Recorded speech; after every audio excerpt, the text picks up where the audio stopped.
Twelfth के exam हो गए हैं, ट्वेल्थ का रिज़ल्ट भी आ गया है। अब जो मैथमेटिक्स वाले बच्चे हैं उनके सामने एक प्रश्न है कि इंजीनियरिंग में हमको जाना चाहिए या नहीं जाना चाहिए। हालांकि वो तैयारी कर रहे हैं, उन्होंने जी मेंस का एग्ज़ाम भी दिया है और उसमें से कुछ लोगों को बहुत कॉन्फिडेंस है कि हम आईआईटी में जाएंगे, कुछ लोगों को कॉन्फिडेंस थोड़ा सा कम है, उनको लगता है हम एनआईटी में जाएंगे, और कुछ लोगों को लगता है कि हमको अच्छा सा कॉलेज मिल जाए, और बहुत सारे लोगों को लगता है कि हम किसी भी इंजीनियरिंग कॉलेज में जाके हमको इंजीनियरिंग करना चाहिए। एक और बड़ी बात है कि जब 10th क्लास के बच्चे हैं उनका भी रिजल्ट आ गया है, तो वो जो 10th क्लास के बच्चे हैं वो 11th में साइंस मैथमेटिक्स लेना चाहते हैं, और वो जब लेना चाहते हैं तो उसके पीछे ड्रीम है कि हमको इंजीनियर बनना है, ठीक है। लेकिन जब ऐसे बच्चे, कई बच्चे हमारे पास भी काउंसलिंग के लिए आते हैं, जब इंजीनियरिंग फील्ड की बात करते हैं तो आईआईटी इज़ गुड, एनआईटी तक ओके, लेकिन उनके सामने सोसाइटी से एक ऐसा मैसेज आता है कि most of the engineers are unemployed. जो इंजीनियर्स है वहाँ पर बेरोजगारी बहुत ज़्यादा है। तो कई बच्चों ने मेरे से पूछा कि क्या ये बात सही है, लोग बोलते हैं कि इंजीनियर्स ज़्यादा अनएम्प्लॉयड हैं, लगभग 80% इंजीनियर्स को बेरोजगारी की श्रेणी में आते हैं, उनको रोज़गार नहीं मिलता है। मेरे से कई स्टूडेंट्स ने क्वेश्चन पूछा हम इंजीनियरिंग में जाएं या नहीं जाएं। तो देखिए 2-3 प्रश्न थे। पहला तो ये था कि क्या इंजीनियर्स 80% इंजीनियर्स बेरोजगार होते हैं इतनी पढ़ाई करने के बाद भी।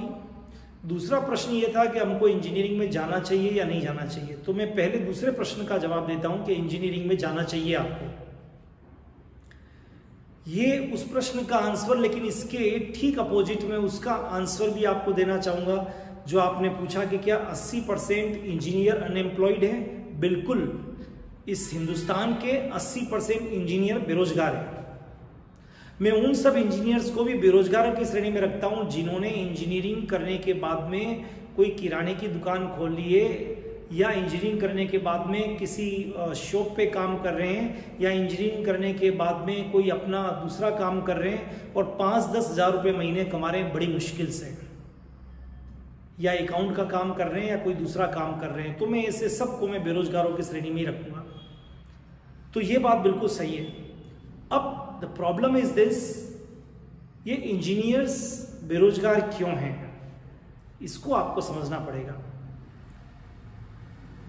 तो इंजीनियर्स, अगर मैं एक एनालिसिस करके बताता हूं और जिससे और क्लियर हो जाएगा मेरा दूसरा वाला आंसर कि इंजीनियरिंग करनी चाहिए।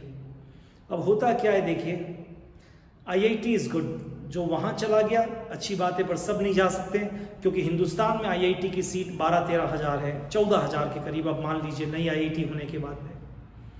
एनआईटी में सब लोग नहीं जा सकते हैं, उसकी भी अपनी लिमिटेशन है, 25 से 30 हज़ार इंजीनियर्स वहां हो जाएंगे। अच्छे इंस्टीट्यूट, अच्छे इंजीनियरिंग कॉलेज जिनको हम कहते हैं जो इक्विवेलेंट टू आईआईटी, एनआईटी, और उनको भी जॉब की प्रॉब्लम नहीं है, वहां पर अगर पूरे हिंदुस्तान में सीट्स निकालेंगे तो 30-40 हज़ार वो सीट आ जाएगी। अब मैं पूरा आंकड़ा निकालूं, 14-15 लाख बच्चे एग्जाम में बैठते हैं, उन 15 लाख 16 लाख बच्चों में से केवल 60-70-80 हज़ार के करीब अच्छी सीटें इंजीनियर्स की, जहां से निकलने के बाद कोई प्रॉब्लम नहीं है। लेकिन बाकी जो इंजीनियरिंग की सीटें हैं वहां क्या प्रॉब्लम है, इसको समझने की कोशिश करिएगा। तो सबसे बड़ी प्रॉब्लम उन बच्चों में है जो इंजीनियरिंग को इंजीनियरिंग की तरह नहीं करते हैं। वो सिर्फ कुछ नहीं मिल रहा है तो इंजीनियरिंग में आसानी से जा सकते हैं, 4 साल में इंजीनियरिंग हो जाएगी, दिस इज टाइम पास। उस श्रेणी में आने वाले सब लोग बेरोजगार हैं। वो पूरे 4 साल इंजीनियरिंग में कुछ लर्निंग नहीं करते हैं, सिर्फ टाइम पास करते हैं, वो बेरोजगारों की श्रेणी में। वो इंजीनियरिंग में बेक लगती है 1 बार 2 बार 3 बार, मतलब बेक पे बेक, वो बेरोजगारों की श्रेणी में है। वो एक प्रोजेक्ट अपने हाथ से नहीं करते हैं, इवन प्रोजेक्ट भी खरीदते हैं, उसकी प्रेजेंटेशन करने का तरीका को भी सीखते हैं। ऐसे इंजीनियर बेरोजगार हैं।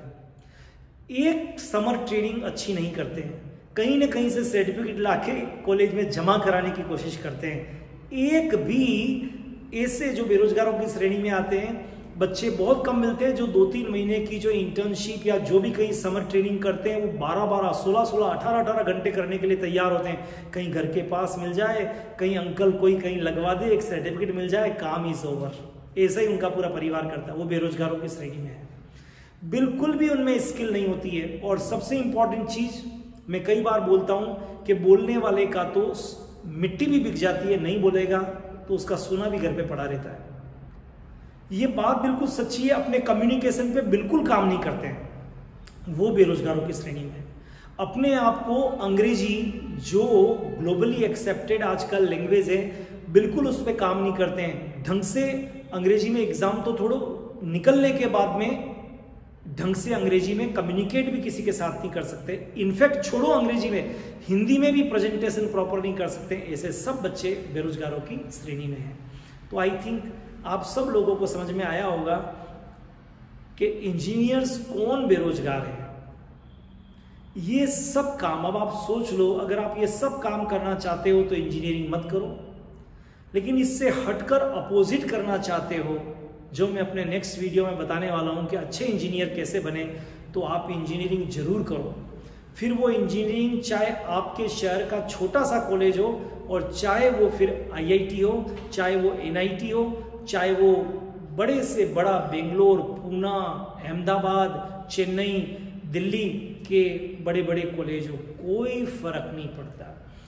ये बात इस बात पे डिपेंड करेगी कि आप अच्छे इंजीनियर बनने की ठान चुके हैं, और जिनमें बिल्कुल पैशन नहीं है, बिल्कुल झील नहीं है, बिल्कुल एंथुसिया नहीं है, सिर्फ they are just pass the time, वो सब बेरोजगारों की श्रेणी में आएंगे। इसीलिए इंडिया में रिसर्च हुई है, और उस रिसर्च के आधार पर इंडिया की बहुत सारी मैन्युफैक्चरिंग यूनिट आज क्राइसिस में इसलिए क्योंकि वहां पर हम तो कहते हैं इंजीनियर बहुत है, उनको इंजीनियर मिल नहीं रहे हैं जो स्किलफुल हो, अच्छे कम्युनिकेशन वाले हो, अच्छे इनोवेटिव आइडिया वाले हो।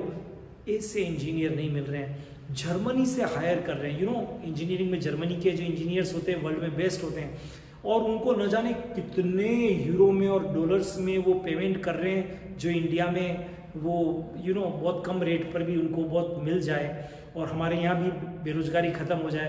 तो ये कारण है मैंने आपसे बताया जिसके कारण वो इंजीनियर्स अच्छे नहीं बनते हैं।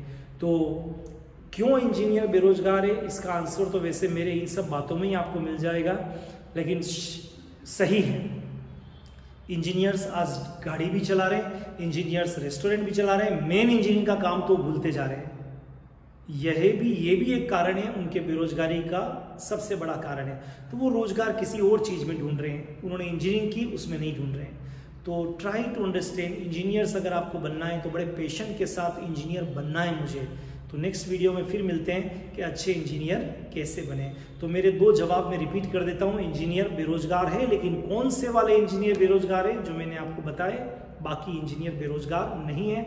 और इंजीनियरिंग करनी चाहिए, यस करनी चाहिए, आपको ट्रूली करनी चाहिए। बहुत कमी है, लेकिन कैसे अच्छे इंजीनियर बनने के लिए, जो हम आपको नेक्स्ट वीडियो में बताने वाले। Thank you so much, all the best.